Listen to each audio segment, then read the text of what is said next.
Many of the Gentiles, they don't know that when they actually perform an abortion, it's 100% a murder for them. It's against the 7 laws of Noah. A non-Jewish doctor that perform an abortion will receive a death penalty for that. If not in this world, in the next world. So as many babies he aborted, for each one of them he will have to be executed. And again, and again, and again, and again. Remember, over there, there's no limitation of one-time death. I will explain. In this world, you can only kill a person one time. That's it. Once he died, he died. You can shoot him another 5,000 times. It's not going to kill him more than what is already dead. Once the soul came out of the body, he's dead. You shoot him again. Is it going to make him more dead? No. But in the next world, after God separated the soul from the body went to the ground. Now the soul went up to the court of heaven. And the verdict was reached for Jews and non-Jews. If they go to heaven, heaven of Jews or heaven of Gentiles, or they go to hell, hell of Jews and hell of Gentiles. And there's things that are worse than hell, such as kafakela and all kinds of reincarnations that can be in animals and raw material and plants. There's all kinds of punishments.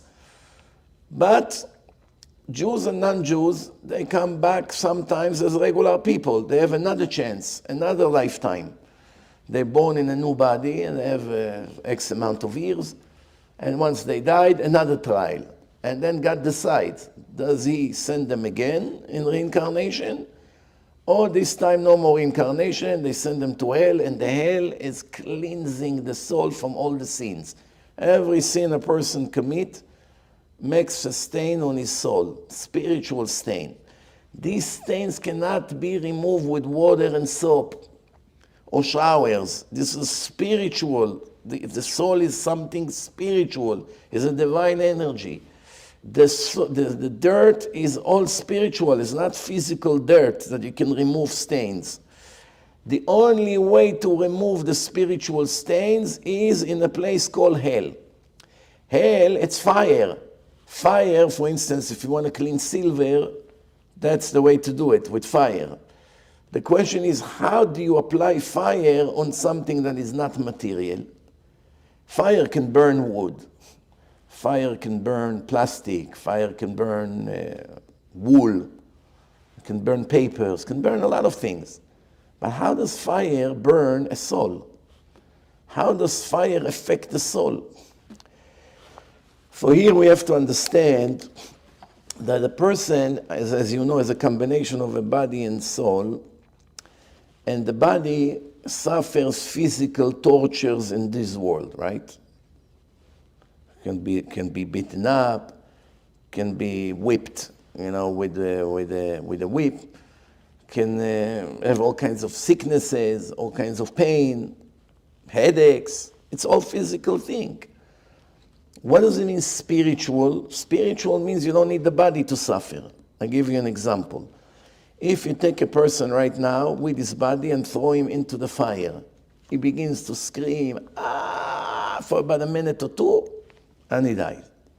Usually even less than a minute. After X amount of seconds in a fire, the soul mass comes out of the body. The minute the soul comes out of the body, there's no more feeling.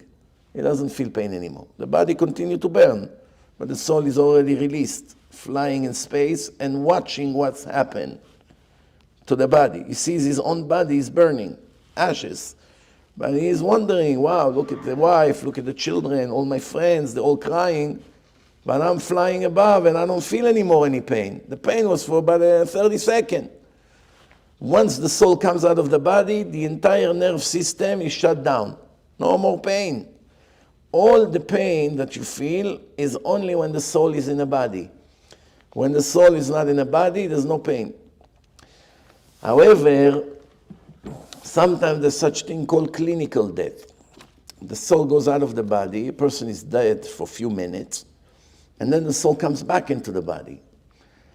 For the few minutes that the soul was out of the body, the person is getting burned, or he just got crushed by a truck in an accident, He didn't make a beep.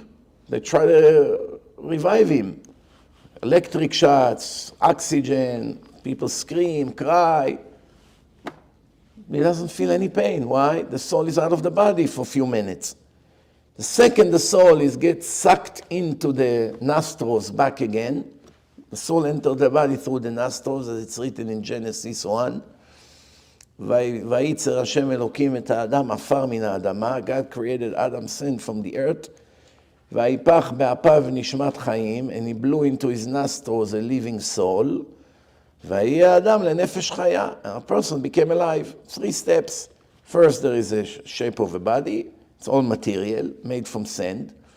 Then the soul goes in, attach all this sand together, the divine soul. And after that, the person is alive. He has a spirit, he understands, he remembers, he has feelings, emotions. This is all the soul. How does a person die? It's written. And the soul of Rachel came out, the wife of Jacob. Vatamut Rachel, and she died. What's death? Exit of the soul from the body. That's death.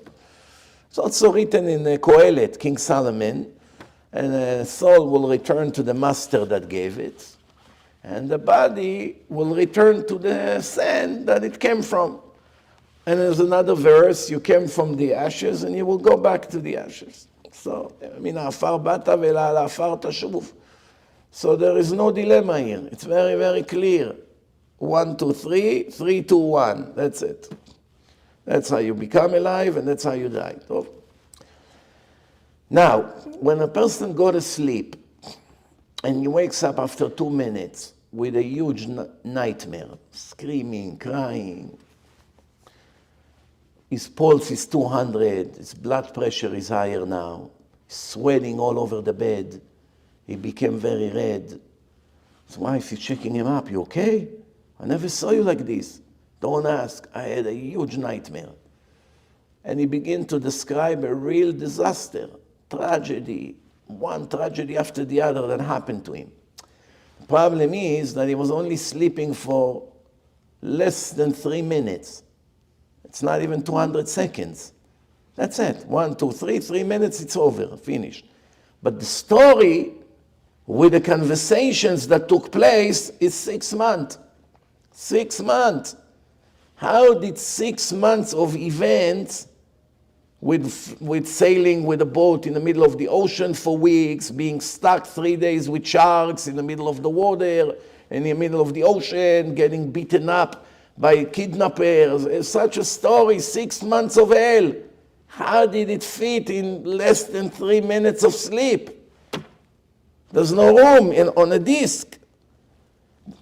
The sleep was only 3 minutes. How in 3 minutes you fit conversations that took weeks and months? Conversations take time. How did it fit in a regular speed in 3 minutes? It's a very big question. If you sleep an hour, the nightmare maximum should be an hour. If you slept 3 hours, you can have 3 hours of nightmare, meaning story, I fell into a hole, I was there for 2 hours and 59 minutes, finally the snake didn't beat me, and they threw a rope, and I climbed up, and I came out. When? 3 hours, exactly the time I was asleep. So that makes sense. 3 hours you were sleeping, the torture was exactly 3 hours. But if you slept 2 or 3 minutes, and now you describe tortures that took 6 months straight, how did it fit in 3 minutes? The answer has nothing to do with the sleep. Once you go to sleep, a part of your soul exits the body. That's why in the morning when we wake up, first thing we say, מודה אני לפניך, מלך חי וקיים, שהחזרת בי נשמתי בחמלה, רבה אמונתך. I have to stop before the last 2 words. בחמלה, period, רבה אמונתך. What does it mean? Translation, I thank you, God, and also admit. Thank and admit in Lashon HaKodesh, in a divine language, is the same word. Modeh and modeh. Modeh means I admit, modeh means I thank you. It's interesting, because they're connected. You cannot be a grateful person with denying God.